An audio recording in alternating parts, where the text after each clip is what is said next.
Does this start to feel like what people in professional sports call a dynasty, where you get a team championship, championship, championship, Palou, 3 and 4 years?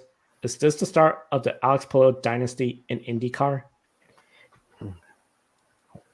Wow, Joe, like looking at Alex Palou and everything that he's done in his short IndyCar career so far, it's been extremely impressive. I don't know if I use the word dynasty yet, but I think Alex Palou and this number 10 team at Chip Ganassi Racing, they can go on a run here if they can keep, the same core together and continue to do what they're doing. I'm sure Alex Palou, knowing how he really wants to perfect his craft, he's probably going to go to work over the offseason and try to figure out what he can do to improve his performance on ovals. I think Alex Palou is already a decent oval racer, but he just hasn't been able to break through and get that maiden oval win yet. But I have a feeling next season we could potentially see Alex Palou finally break through and get that first oval win. And once he gets that first oval win off his back, I have a feeling we're going to see a lot more wins by Alex Palou on ovals. And when we were looking at the schedule heading into this year, it's all the road and street courses. We know Alex Palou are going to be very strong on those races. And then the ovals, you're like, yeah, he's still good at the ovals, but he's not elite. He's not an elite oval racer yet.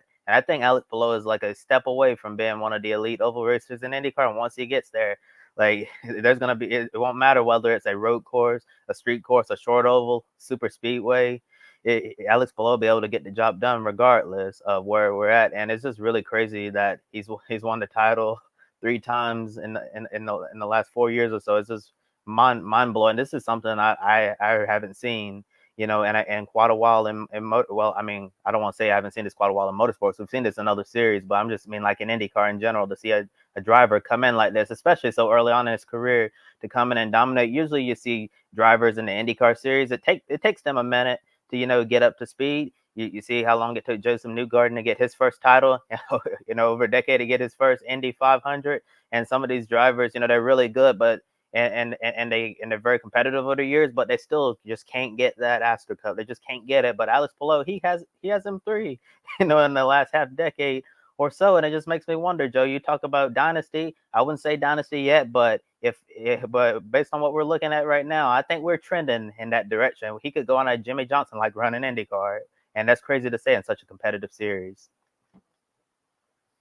I mean, Kobe, I gotta 100% agree with you. And you understand why Zach Brown was hoping to get his services, if not for the IndyCar side of things, even for the Formula One side of things, because of the level of talent this kid has. Fastest guy to 3 championships since Sebastian Bourdais. He's the first guy to do it in the post-merger era. But let's talk really quickly about the oval experience and the oval mastery this kid has, because he is like on the cusp of it. Hasn't won yet, but it looked like it was in the cards for him today, and he already has 2 pole positions on the ovals to his name, one of them at the Indianapolis Motor Speedway.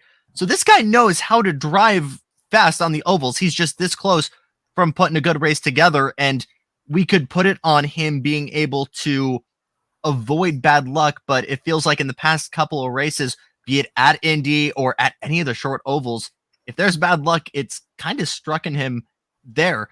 So if one of the, I don't know if there's any Vindictas he's got to clear or what to get good results on the ovals. It's not even good results. It's wins. This is what success is about in IndyCar. It's not about constantly winning. It's just always being in contention, always getting top 10s, top 5s, podiums, staying out of trouble. And that is what Alex Palou has mastered.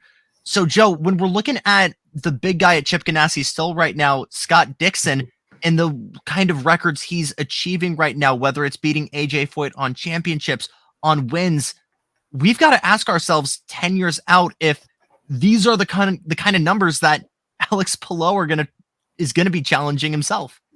And you bring up a couple of great points, Jackson. And when you mentioned F1, one of the things I think some fans remember, especially in the kart era, when we had like Alex Zanardi, who came in, good rookie season, then championship, another championship, but then he went to F1. What could have been if he had stayed in IndyCar longer? What if Montoya had stayed in kart longer? Alex Palou, it seems like unless we see a major shakeup in Formula One, I don't see him going to Formula One anytime too soon. McLaren's not going to welcome him back anytime soon. I don't see any other team. He could really, as you said, do what Scott Dixon did and just start putting up these numbers. And he's so young in his career. He's a threat to be one of the all-time greats and really expand the reach of the sport. DHL, first championship in a long time. They've been involved in IndyCar forever. Ryan Hunter-Reay brought a championship with them long ago. That's paying dividends. We're seeing more Spanish media from Spain covering what he's doing. Especially, you're not exactly getting Alonso up there in championships, but you got this new star, and the racing at times is better. So Alex Palou could easily be up there. And what he's doing, I think this is the start of a dynasty. We got to see what happens, though, because I gotta agree. Because next year, and this is IndyCar, this is so weird because it's so competitive. It'll be interesting to see if he can keep it up or the others do it, but Ganassi's hard to beat. That said, one of the things, Palou, on paper, is going to show he came in here and beat two other drivers because three drivers were headlining the championship battle. Scott McLaughlin, he only had a chance really if Alex Palou forgot to show up for the race, like overslept or something. And we saw all the comedic posts of inviting Palou to sushi, skydiving, motorcycle ride. I wonder if Palou will do that now that the race is over. But pretty much, race started, McLaughlin was done. Will Power was almost in a must-win situation. Then the safety belts came undone on lap 12. Game over, 5 laps down, unless Palou was to suddenly crash out the next lap. But it's been interesting looking at Alex Palou's past championship scenarios. In his first year, Long Beach, Pato O'Ward was the big one. Got spun out on the first lap. Car was ruined. He DNF. And Joseph Newgarden, must-win situation, and he needed Palou to have a bad race. Too far back, no deal. Last year, Portland finished the race. He went on to win the race, so game over. And then this year, it was over at lap 12 because of a safety belt. Something that Will Power said it just popped. One of those freak incidents. You're going to get evaluated to see why this occurs. It's a bummer way to see the championship. And I got to ask Jackson, are you surprised that Palou has these championships to sort of come down in a less exciting way? Because it just seems like it's determined a bit early or too early, like last year. Or does this demonstrate sort of how the teams really are under the pressure and they're just everything has to be perfect to beat this guy? I think it is for sure to an extent pressure, but if we go back just a couple of races here for the whole back half of the season, I mean this with no disrespect at Will Power because the factors today were entirely out of his control. There were a couple of incidents that not just ruined his contentions of a championship, it ruined his teammate Scott McLaughlin's chance. They collided twice, once at Iowa, once on the streets of Toronto. And when you factor in some other outside incidents, the restart tangle at Gateway, there were a couple of little things here that could have just made the spin at Milwaukee during the restart. And when everything adds up like this, could we have maybe been talking about a different championship picture where Power has the lead going into Nashville, and this whole seatbelt thing actually puts him back, but not entirely out of the fight? And I think, again, going back to my point about Palou, there isn't quite that level of aggression that Palou has compared to maybe a Power or a McLaughlin, but there's that level of consistency that is deadly. Quiet consistency.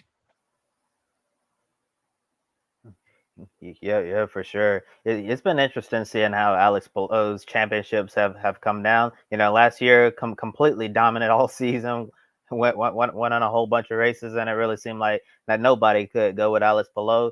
And then obviously, Joe, you talked about that championship first year, coming down to the last race like that, but it really seemed like it was in Palou's favor since that was like his type of environment, really good on the street and the road courses and all of that. But like we were just talking about with Palou and the oval tracks, a lot of us were wondering, what is Alex Palou going to do down the stretch? He obviously, when we had the road and street course heavy schedule in the first half of the season, obviously Palou was really good at those tracks, and then oval heavy last part of the season, we're wondering, could Alex Palou withstand the pressure of his competitors and end up getting it done? And Alex Palou was just good enough, to remain consistent, make smart decisions in points race, and end up holding the championship at the end of the year. And like we've been saying, this guy he's very young, early in his career, and the scary part is, if Alex Palou is this good right now, what's he going to be like 3, 4, 5 years from now? He's not even close to reaching his prime and his full potential as a driver. Imagine what Alex Palou is going to be like when he's in the prime of his career, the best that he's going to get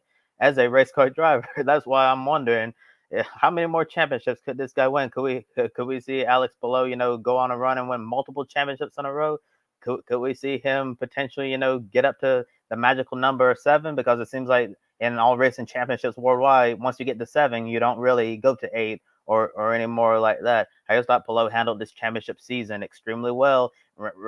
Very dominant in the first half of the season on the road and street courses. Got some strong finishes, podiums, and then second half of the season, he was able to manage as best as he could and got the strong, consistent finishes that we typically see from him. So definitely a job well done. And in regards to Will Power, how unfortunate, that situation happened with him. I mean, I honestly thought Alex Palou was still going to win the championship, regardless of what happened today with Will Power. But you really like, to see that go down to the end with him and Will Power both battling on track for position. So Will Power, just playing catch up and just hoping, that something, really crazy would happen for him to try to get back into this championship fight. At that point, after the belts coming down, Will Power needed to hope that Alex Palou would have a mechanical issue or get in a crash and then have a race of attrition, a historic race of attrition, to try to get up there and win a race. But unfortunately, it just wasn't in the cards. It's just a shame, that the belts come undone, and ironically, that's what cost AJ Allmendinger the Indy 500 when he had these belts come undone that day. So I guess history repeating itself, but in different circumstances.